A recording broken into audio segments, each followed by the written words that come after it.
the Rich podcast. This is episode 3, and we are very excited to present here from you from Turn Up Studios today. And man, I am pumped to have my guest today, my very good friend, Will Kramer. Will, man, there are so many things that you do, and I'm just going to name a few, man. If y'all don't know Will, which I would find hard to believe, dude, you've done the EDA chair, Bay Defense Alliance you're a member of. You have chaired United Way, Holy Nativity, Military Affairs, the Chamber. You're on the airport board.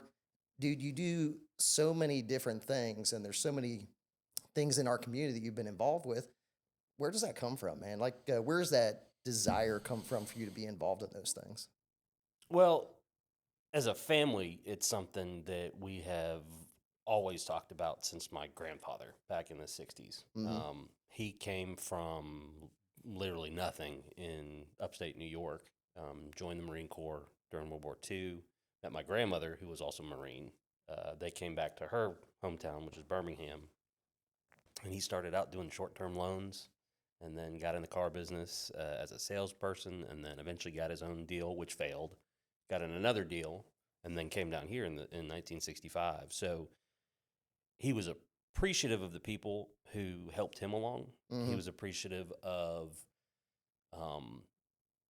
the opportunity to be able to help people the way that people had helped him. And so he said it all the time. He called it civic rent, that you owe back, to the community that supports you, that helps you get to where you are. Yeah, for sure. And that you serve, but at the same time, you're making money off of them. You're raising a family because of the community. So Mm-hmm. you go back and you help the people you can. He was huge with the Salvation Army. That was really his big thing. The Methodist church, he was big in that. But I mean, he would just have somebody come in and need groceries, and he'd go buy him groceries. Yeah, that's things awesome. like that. Yeah. Yeah. And it's not just you too. I know your dad and your brother and your other family members are involved in the same kind of things. It is something that I've seen out of all of you that's really admirable, man. And I wonder how y'all do it all, man. I see the things that you're doing, and it blows me away. How do you maintain balance and all that with your work and your life? And Well, some people would say I don't. You try and make time. Truthfully, for me, that's the stuff I love doing. I love being out, being with people like you, seeing what y'all are doing, being a part of it, helping where I can, playing my part in what the greater community, whether it's economic development, whether it's charities, nonprofits, helping people who need help, those kind of things. Mm-hmm.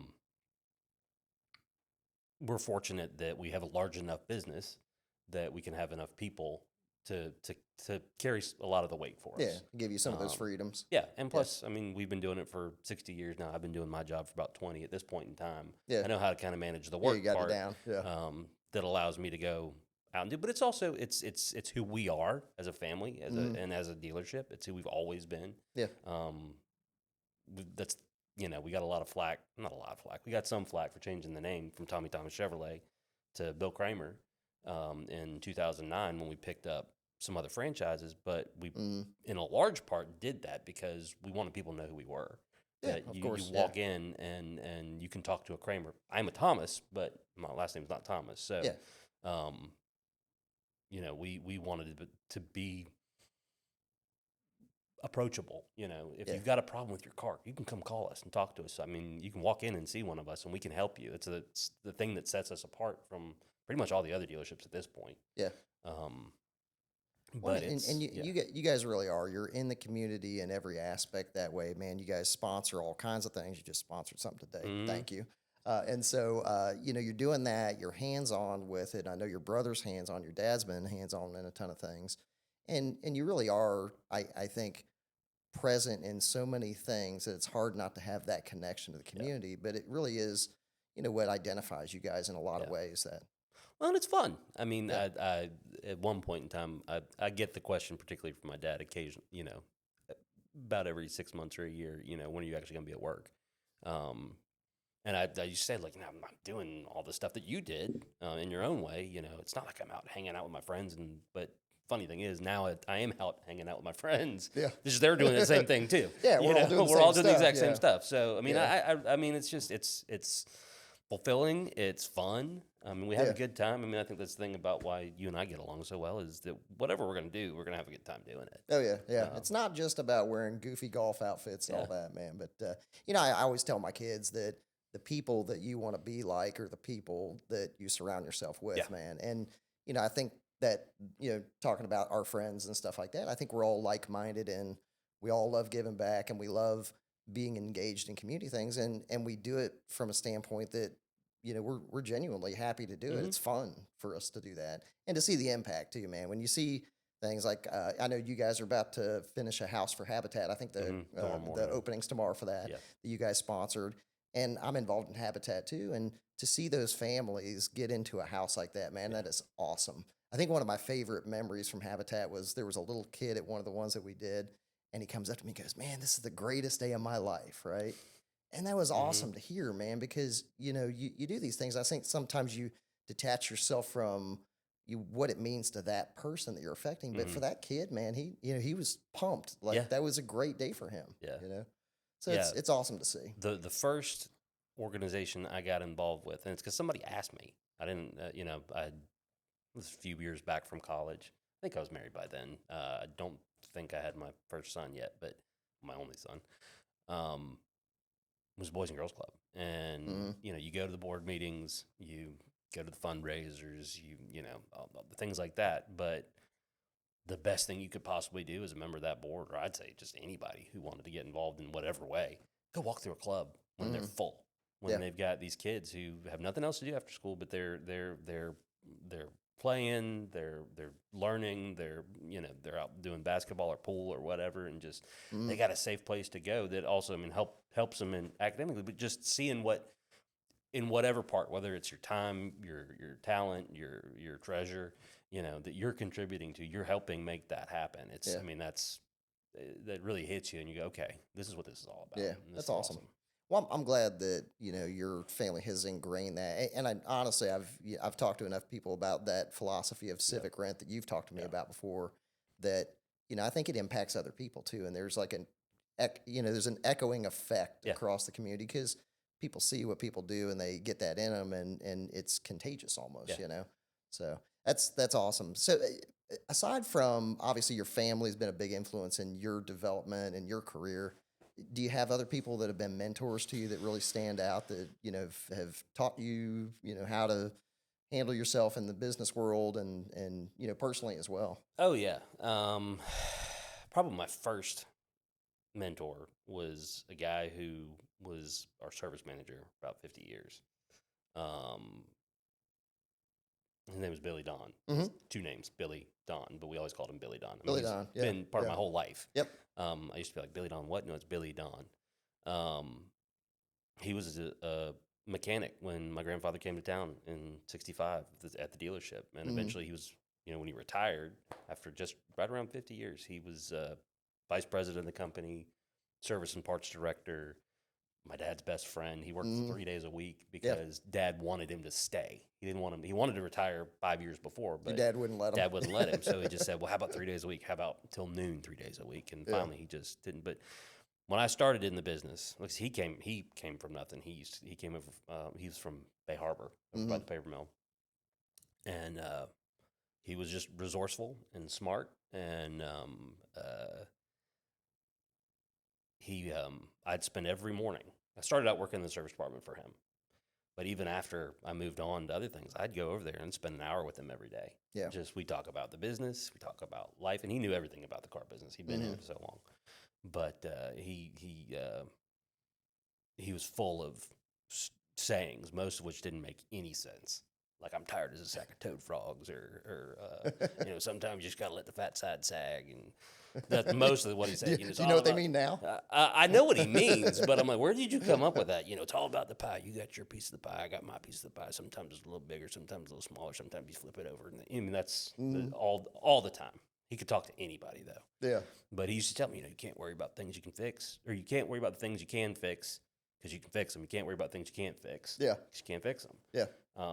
So he taught me a lot about how to talk to people for one thing, because he could, like I said, he could Anybody, yeah. talk to. Yeah. I remember one time somebody came in just screaming at him because he's a service manager. That happened every day, and he finally just looked at him and said, "I just got to tell you, no matter what, I'm not going to get as mad as you are. So let's sit down and talk about it." And the guy just like that sat down and talked to him. I think when somebody comes at you with claws out and you can stay calm Yeah. and all that, like it's very diffusing to Yeah. a situation, man. Yeah. I think sometimes people come at you and they want you to get mad, That's and exactly when what you they- don't get mad, you're able to control that situation. Yeah, well, you man. take Yeah. the wind out of their sails. Yeah. But so he taught me about that, but he also taught me, you know, you were talking about a good old boy. He was in the middle of the good old boys. Yeah. And half of them had worked for Like us. deep state type stuff. Deep state, deep state. They're definitely the deep state back then, but that's just because they all grew up together. They all knew each Everybody other. does that. Yeah, it's Like Bay County, everybody knows everybody knew everybody, each man, other. you But know? he and George Gaynor were like best friends, and George started out working for us, Yeah. and eventually went off and obviously had a lot of success on his Oh, own. I didn't know that. Yeah, he started out. No kidding. My grandfather used to fire him, and then my grandmother would rehire him because she loved him to death. But you didn't get elected in Bay County unless you came and you talked to Billy, and then Billy would kind of tell his friends Plant the about you seeds and all that. yeah. And so I sat in his office during a lot of that stuff and just saw, you know, it's a matter of just seeing what people are about. Yeah. And are they who you know, are they the right person for the job? Are they willing to listen to people? That's a huge thing. Is you know, whether you agree with their viewpoints or not. Will they talk to you about it? Will they listen to you and understand where you're coming from? Yeah. And so I learned a lot of that from him. And along the way, I mean, every friend I have is a mentor. I mean, I learned a lot from watching everything you do. Learned a lot from watching Glenn McDonald, who's a really good friend of mine.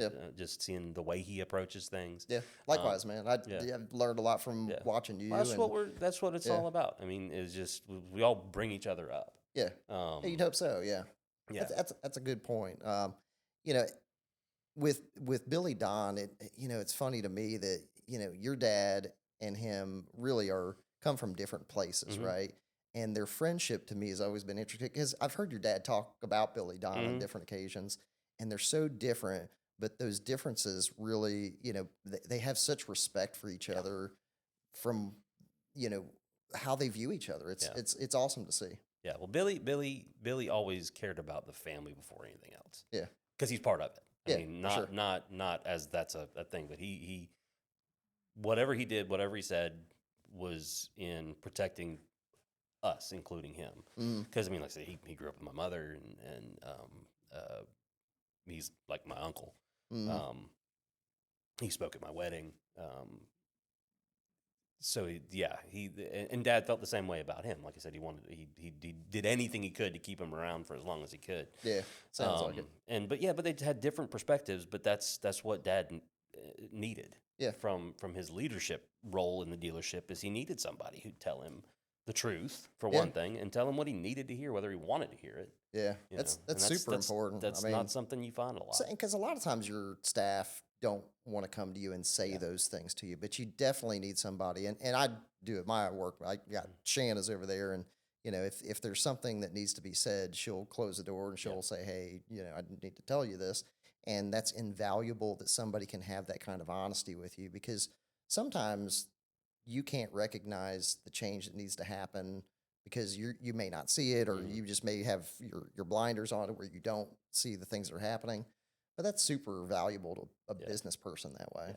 Well, and in a lot of cases, it's all well mannered or well intentioned, or I find it's generally well intentioned on the part of the people who don't want to tell you that, because they don't want to worry you. Yeah. They want you to feel like they got it.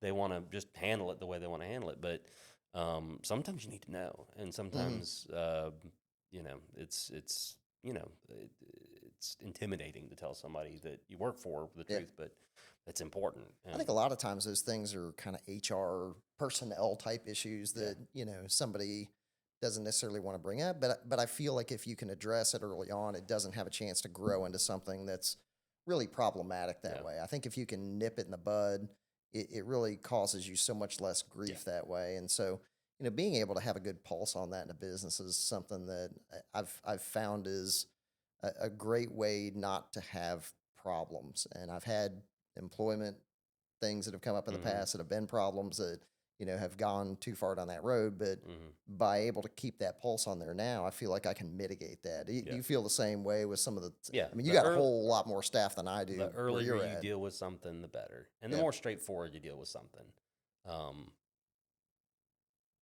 If you move somebody around or try and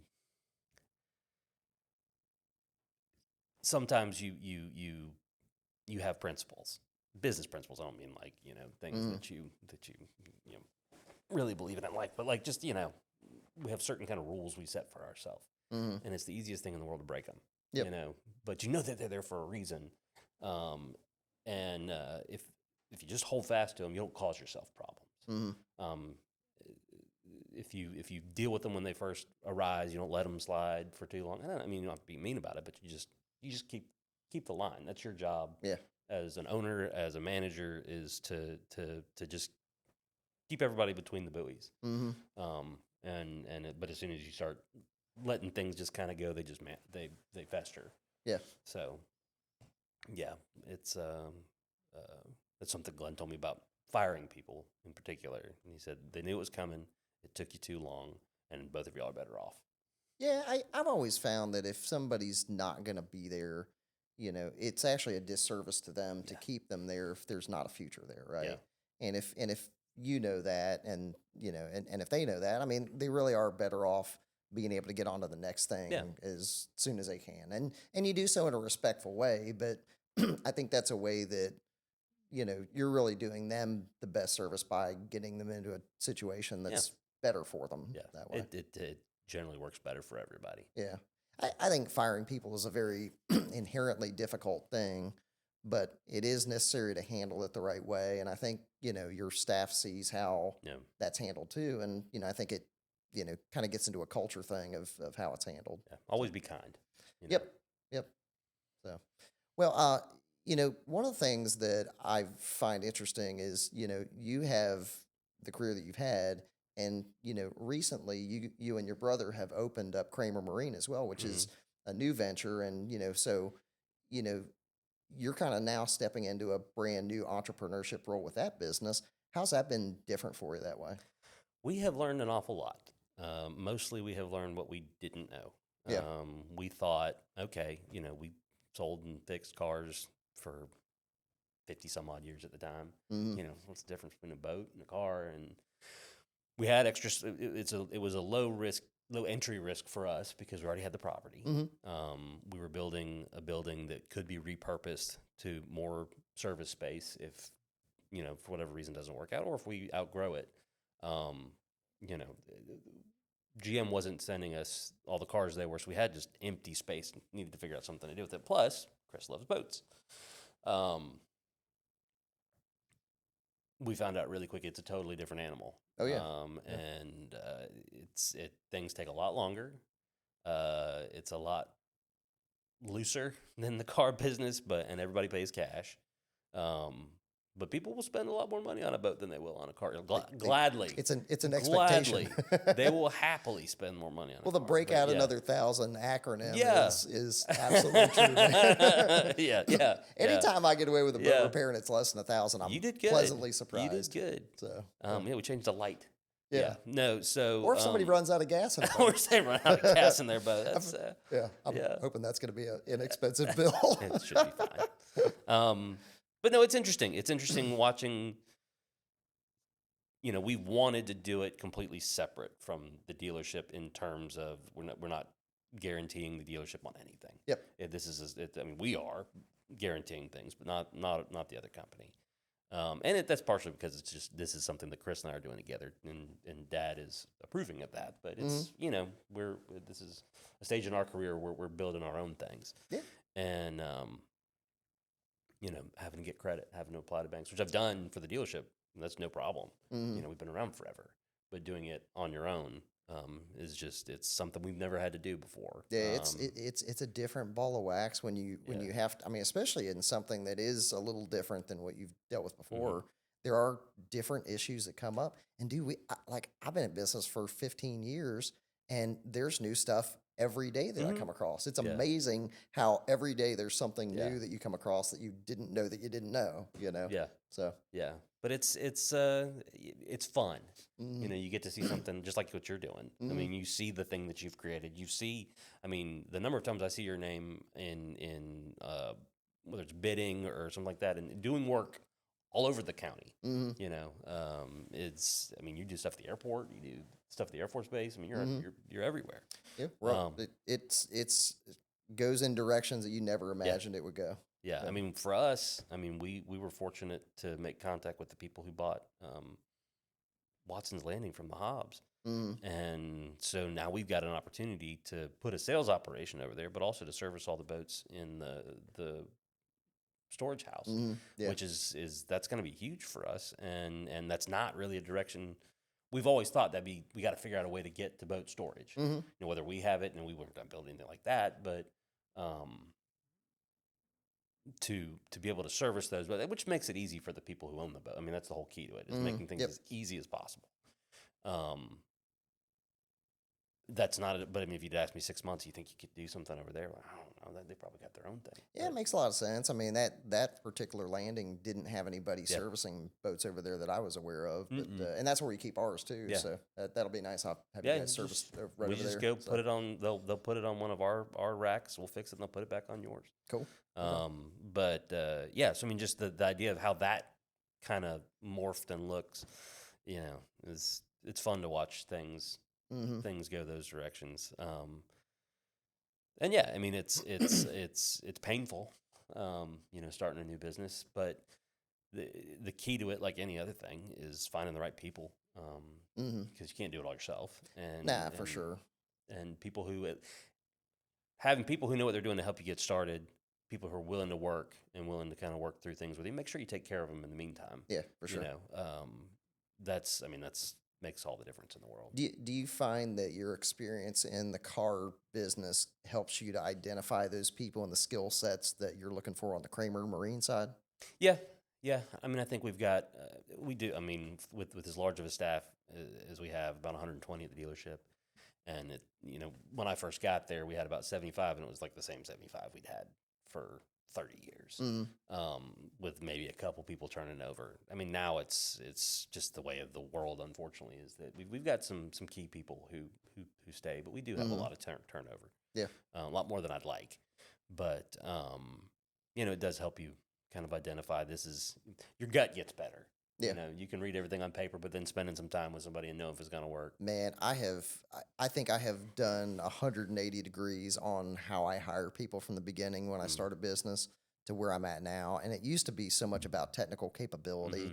And now it's really the soft skills that I'm looking for. And the technical capability has to be there.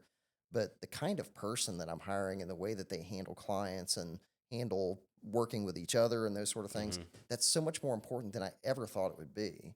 And that's something that I've had to learn. I learned it the hard way, but you hope you get better over time hiring people. Yeah. You know, Yeah, you do. You learn well the hard way. Exactly. I mean, yeah, you hire the wrong people too many times. You realize what they look like. yeah, yeah, um, but and you also again goes back to you know get those people.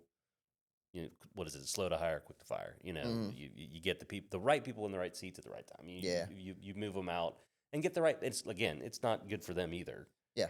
I feel like I used to rush on hiring people too, and now Yeah. I have the mentality that I don't care how long Yeah. it takes to get the right That person.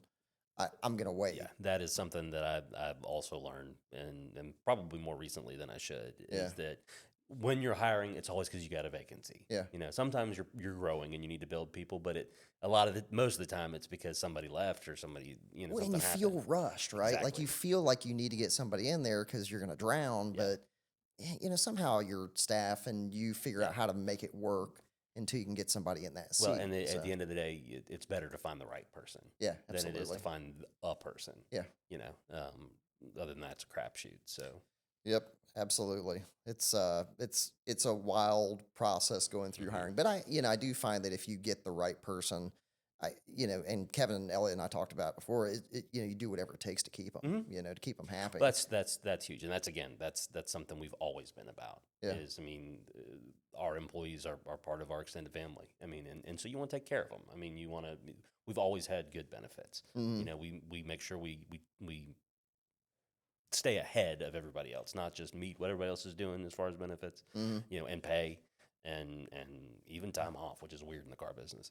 Doing all the things that you can to make sure that I mean, first of all, that it's you're meeting the needs of your employees, that they're getting what they need out of the job. Hmm. But also that, I mean, you can't do it without them. What do you think in today's world is the key things to keep people at a place and keep them happy to be working there? Environment is Yeah. huge.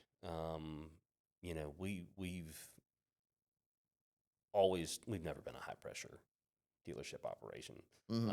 And I think that's why we've kept people for as long as we have is, we want people to feel comfortable coming back, but that translates also back into the employees. Hmm. They don't want to work in a place where we're pushing them all the time to Yeah. do things they're not really comfortable doing. Or is it that way in a lot of car dealerships? I would imagine so. Yeah, I've been to places where it's high pressure yeah, and yeah. I mean, they'll take your trade-in keys and throw it on the roof, yeah. or you got to buy it today, or they come in and it's a real hard sell. We're more about a relationship Yeah. with people because Yeah. we're going to be here.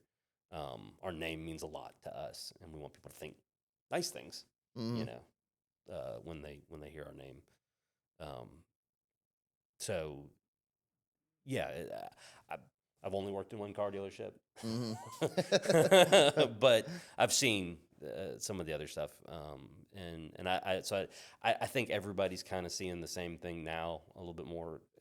Your salespeople are really focused on cars, like Hmm. selling the car. They're not so much focused on the car deal. Hmm. They want to find the right car. Hmm. They want to put you on the car that makes sense for you. They've got a general idea of what they sell for and what people can afford and payments, Hmm. but they don't talk about that. The desk handles that because it's all also very with all the different disclosures you have to make and stuff like that. Hmm. There's some issues you can run into, but I think you find that in a lot of places. Plus, at the same time, when you do that, you can find people who don't know a lot about the car, but it's actually who we kind of prefer Hmm. as salespeople, And teach them. and teach them Yeah. our way of doing that, and without having to worry about the whole financial end of the thing. Yeah. Well, you Um, got finance people to yeah, handle that. Yeah. but I mean, so I think you probably that's more of a trend yeah. in the car world is that you find younger people who've never done it Yeah. rather than the people who've go from car lot to car lot to car Yeah, lot. seems like the salespeople in particular, the demographic on that, the age is getting younger. And I was going to mention that a minute ago that, one of the things that changes in what people want in a job is the demographic of the age, right? Hmm. And so, if I have folks that are my age that, come into a job position, I feel like they're wanting certain things out of the job. And the younger folks that come in that are in their 20s and 30s, they're looking at different factors of Hmm. what makes them happy to be there. And you touched on it a minute ago, but the meaningfulness of the position and the culture of Yeah. the business that way. Are they happy to be there? Is it a pleasant place to be? Do the people treat each other with respect? I think the younger demographic looks at that stuff so much. It's not just a paycheck, Yeah. right? And I think that's admirable in that group of people, the younger folks, that they're looking at it not just as a paycheck, but man, you got to be there 10 hours a You're gonna be there day. the majority of your life. Be Yeah, happy your with it. waking life. Yeah, Yeah, yeah. you should definitely try and find something you're gonna enjoy to do. Yeah, for sure. Well, man, when I worked at Air Inc. on Thomas Drive, I worked there for 14 years, and I didn't have a window in my office, and it was a great job by all accounts, man. But it was dry, and there were days I didn't see the sun, and I swear to you, man, when I started my own company, I feel like I freaked out and went the other direction, right? And we made it a place where it was like, man, there are tons of light coming in. We're having fun, we're doing crazy things, and it to me is a place that I legitimately enjoy being at 8, 10, 12 hours a day, whatever I'm there, I'm not miserable to be there. Mm-mm. And I think that, I called it minimally soul sucking, right? like it's important, man. Like it is most of your life for folks that are working Yeah, full time. yeah. And there's no reason. I mean, I think that's in general, I think that's kind of the attitude of people. I think it's more acceptable Mm-hmm. to have fun at work Yeah. than it used to be, or to enjoy your work. I mean, I don't know that. I mean, I'd love to put in a skee ball machine. A funny thing 'Cause about that's- that actually was probably the worst thing I did because you think about skee ball and having a skee ball machine in the office sounds fun, right? Mhm. But that is the loudest freaking thing in the entire world, man. Like Yeah. those balls clacking and the music going off, like it sounds like somebody shooting off a cannonball in the office when people play. So we have it unplugged, like it's over there, but Yeah. but we have it unplugged. Yeah. Now foosball and darts and all that. I mean, we Yeah. got that too. We got the Street Fighter, so that's all good. Yeah. Yeah. Yeah. But if people are in a good state of mind, they're happy to be where they're. They probably. I mean, they work a lot better. Yeah. Too. I mean, then and they don't burn out. Yeah, for sure. And I think that those things do help retain Yeah. people. And if they are happy and you're having fun at work, I just think comparison. I feel like we get interns and stuff like that, and we get young people that come in, it's their first job. I like to think we ruin them, Yeah, right? for So everybody else. so when they go to look for some other Where's job, Galaga? and it's boring as hell, they're gonna go there and they're gonna be like, "Oh man, this sucks. I wish I Yeah. was back." So I like to say we ruin it. Yeah. Griff's daughter just Yeah. came to work for us, and I think she's getting the culture and all that now. So hopefully we ruin her for anything Yeah, else. no that claw way. machines where she's going next. Yeah, we used to have a claw machine. I know. Did Yeah, you I get got rid of it? Yeah, I got Yeah. rid of it because it broke, and I didn't know how to fix it. But we used to use it for Doritos and stuff like that. We had a bunch of different Doritos, so you would use the claw machine to grab the Doritos. But yeah, it was awesome. Hey, if you got a good idea, man, you got to go with it, Hey, right? listen, I always thought it was great. Yeah. So man, if somebody comes to you with an idea, man, you just got to embrace it and try it out, and Yeah. If it flops, that's fine. But That's all right. Skee ball machine, not so successful. Claw machine with Doritos, very successful, Yeah. man. So it's Yeah. good stuff.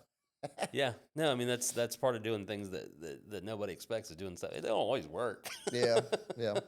Well, and with regards to the employment stuff too, this kind of gets back into what we started talking about is the community impact stuff too is also meaningful, and being able to have your staff do those kind of things and see what the business is doing Mhm. outside of the walls of the business. I think that's something that's also meaningful to people nowadays, to where they feel good about who they work for, that the staff and the leadership are doing those things, right? Yeah. And so what you guys are doing in the community, I know your staff has to be proud about being affiliated with a company like that. You can pretty easily measure that for us. We've been part of United Way since like the day my grandfather got here. Mhm. Yep. And we have at one point in time we had about 150, 160 people, but 120 is a much better number for us. But our United Way campaign, which is our employees we match what they contribute, but it's all based on their contributions. It has never been bigger. Awesome. So it tells me they buy in, because we Yeah, take the they do. time, we Yeah. bring the agencies in and let them talk to the people, but they buy into the culture too. That's awesome. If they didn't, they wouldn't put their own money where their mouth is, or Yeah. where our culture is.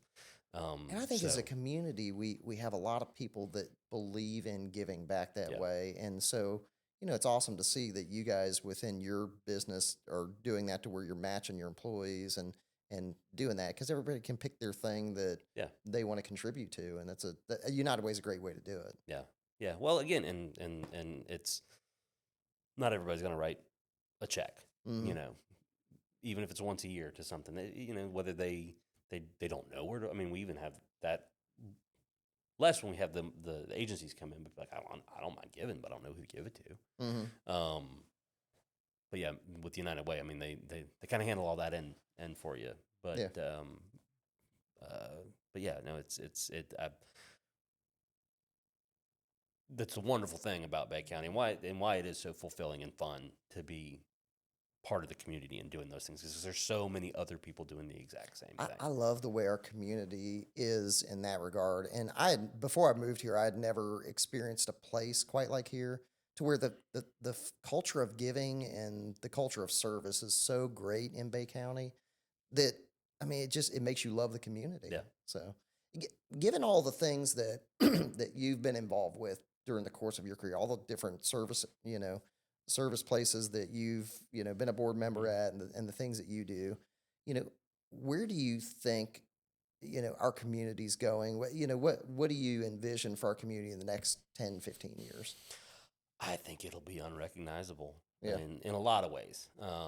In the way that the community now is unrecognizable from the community that I grew up in. Mm-hmm. When the beach rolled up the sidewalks, after Memorial Day Mm-hmm. or Labor Day, I guess, after Labor Day. We were a tourist industry. That's people worked out at bars on the beach, and that's kind of what you did. Now there's so many more opportunities, and the funny thing about COVID really threw fuel on that fire Mm-hmm. because it brought in a lot of people who Mm-hmm. realized they didn't have to live in a big city. They didn't have to live in California, whatever. They could live in Live in a wherever place that you they want could to, live yeah. in paradise Mm-hmm. and work, Mm-hmm. wherever. But if you see the growth at the airport, you see the growth on the projects that the EDA is bringing up. When I first got involved with the EDA, Becca's got these project sheets with code names all over them. Mm-hmm. But it says, what's capital investment? What's number of employees? Mm-hmm. Capital investment, $10 million, employees 25. Mm-hmm. Now it's capital investment $1 billion. Yeah. 1,500 employees. It's That's awesome. normal, and we just got one of those. That's awesome. That's coming out to taking all the space between Johnny Reaver Road and Tannehill Parkway at the airport. They're gonna take the whole thing. Wow. Which means we're out of space there. We got to go north and Heck develop yeah. some more land. Forever it was Bay Med and Gulf Coast. Now we're gonna have both of which are expanding now with additional facilities, but also gonna have the hospital at the beach. You've got a lot of people wanting to locate really good paying jobs here. Mm-hmm. We used to joke, very few people from my graduating class stayed Mm-hmm. in Bay County. Some Yeah. have come back. Yeah. But you left to go find a job unless you're like me and had a place to go when you got here. I don't think that's going to be the case. I think people will stay. And Alan and I talked about that last week. And, I want to live in a place where my kids have the opportunities here that they can stay, right? Mm. And to achieve those things. And man, I love it that we're putting the work in to build it. Because if we can build that over the next 10, 15 years and ongoing, then we're going to create the community that can happen, man. Yeah. And I love what you guys do with the EDA, man. And I think that definitely the momentum has been amazing the last 10 years, what you guys have been able to accomplish and the kind of projects that you're doing on it. It really is transformative for the community from that standpoint. Yeah. There are so many good things happening in Bay County. It just you're right, it's unrecognizable what it's going to be in 10 years. Yeah. It's I don't know if you can imagine it because it just keeps expanding in directions that way. Yeah, we've got kind of some target areas, Mhm. with marine manufacturing, with aviation. Those are kind of some big areas we're targeting. But things happen in the meantime that we don't even really, Mhm. expect. I think you'll see a lot in both of those for sure, Mhm. because that's where there is interest. There are people who've actually already come to town, and they're bringing people with them. But I think you'll see all the way up 79 Mhm. developed. I think you'll see uh, very few rural areas. The farther Mhm. out you get, which I remember I used to drive out to 79, and Yeah, it there was was just nothing trees. Yeah, there. yeah. I remember when 388 was basically nothing that way nothing too. there. But you're right. Especially with all the residential that's going on Mhm. up 79 too. Yeah. A business has to follow that, man, Yeah. and commercial development throughout that entire sector, Yeah. man. There's just so many people getting put in that area. It necessitates it. Yeah. And I think one huge advantage we have, and the reason it's worked so well. When you talk about the EDA, Becca Hardin is a rock star, and the things she does, I think one of the best things she does. She does a lot of things really, really well.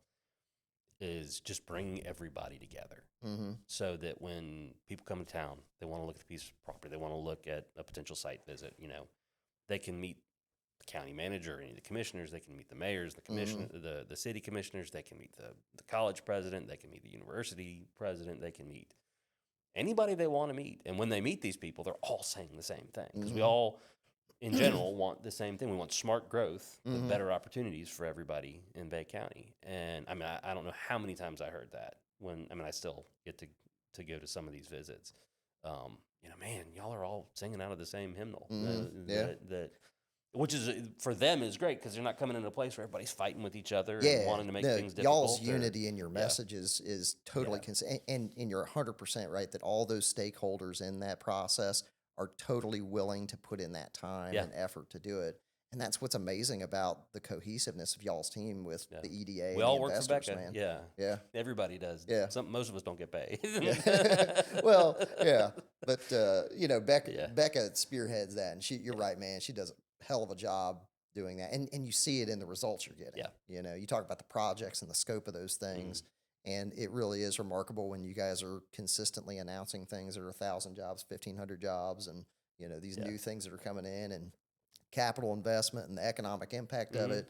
It is awesome to Yeah. see. Yeah, So, you're bringing so much opportunity to the people of Bay County, and you're bringing a reason for people who don't live in Bay County to relocate. And yep. we need both. I mean, we need a reason to bring people in. We need a reason to keep people. Yep. Um, and then on the other side of that, the thing that I'm not super involved with, but I appreciate the hell out of is, the kind of things that you and Alan and Brad and St. Andrews and everybody's doing to make things fun around here, Yeah. to do art stuff. Jason and what he's done with Bay Arts and to have a vibrant community in terms of activities and fun Well, I mean, it's what we want, yeah, and to be able to go downtown on a Tuesday night and have something going on is awesome to me, man. I love that you can go there in the middle of the week now and there's stuff happening. I mean, to me, that's really, really cool because I couldn't even imagine that 10 years ago. mm-mm, You go wasn't there. downtown, even like a Friday night or Saturday Yeah, night, it wasn't always where things were happening. And now St. Andrews is bustling, downtown is yeah. bustling. And I just keep thinking, I think it's going to continue to get more that way.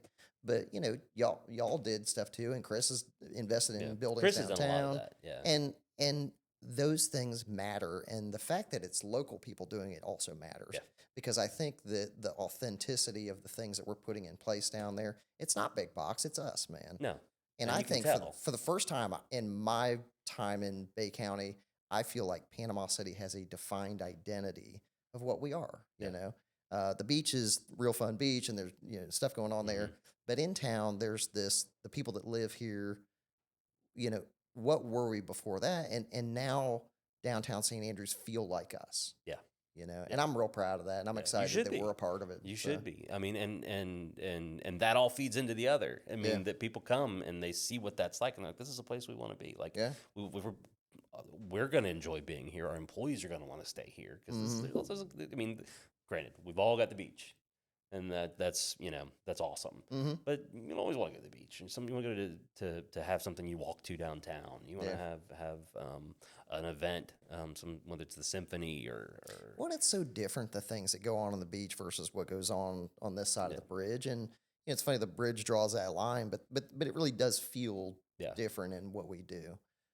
So it's been a great 5-10 years to see the evolution so fast. It's so much faster than I ever thought it would yeah, be, absolutely, and what's it like in 10 years? Who knows, man? yeah. So It'll be good. Whatever it looks like, it's going to be yeah. great. Well, I'm I have no excited doubt about that it. folks like you are involved in it, and I guess I'll end with one more question for you. And what's next for you, man? I mean, where do you see yourself going? In the future. Um, my big focus right now is airport. Hmm. I'm the vice chair. I'll be the vice chair probably for another year. We typically do 2-year terms, and then hopefully be the chair. And in that time, I mean, we're going to be under construction for an 80,000 square foot addition to the terminal, Yeah, with new gates, new everything. yeah, that's amazing. Yeah, because we're honestly, again, COVID kind of supercharged it. We're behind where we should be for the activity levels we have. Hmm. Um, right now though, but aside from that, which I love, and I'm super happy to be a part of, and I'm super happy to be included in whatever Becca continues to include me in, because I enjoy meeting the people who are coming in and doing what I can to help that, Hmm. and always be involved with the Chamber of Commerce. That just Hmm. kind of like my first love. Yeah, yeah, I'm with Um, you. uh, but really stuff with my kids. Yeah. Um, with Liam being in the Bay High Band and doing everything I can with him. Rosemary, by the time he graduates, Rosemary will be moving up into high school, and Yeah, so goes quick. yeah, spend as much time help doing stuff with them as long as they'll let me, and probably a little bit after. That's good, man. That's good. Do you remember people talking about whether or not we should move the airport or not? Yeah. It's Oh, a so it seems yeah. like a crazy discussion topic Yeah, now. no, Looking back at it, Dad was on the board yeah, when they did that. Dad was actually responsible because he's a car dealer for selling the old airport to the company that built Sweet Bay.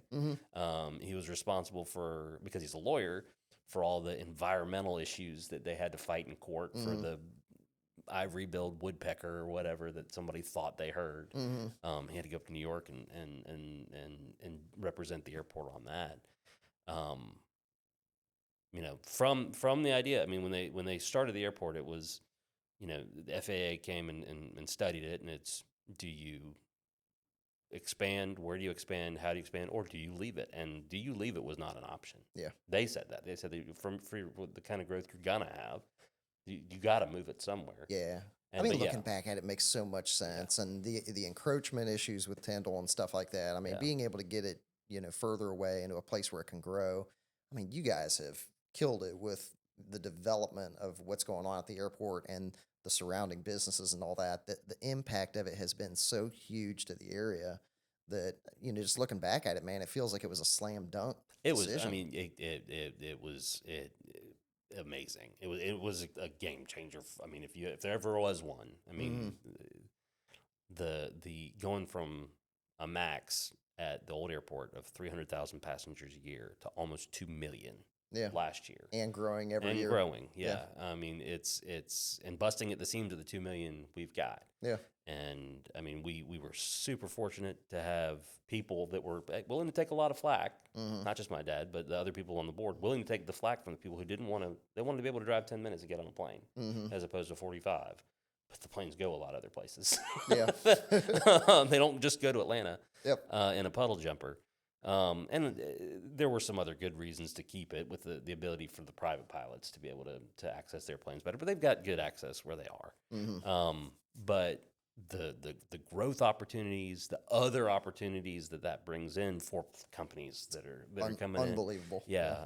And I mean, Well, and the research facility for FSU that's yeah, going to be going out Inspire there. going out there. Yeah, that's we're gonna amazing for one our of area. the goals is to move the aviation program from Haney out there.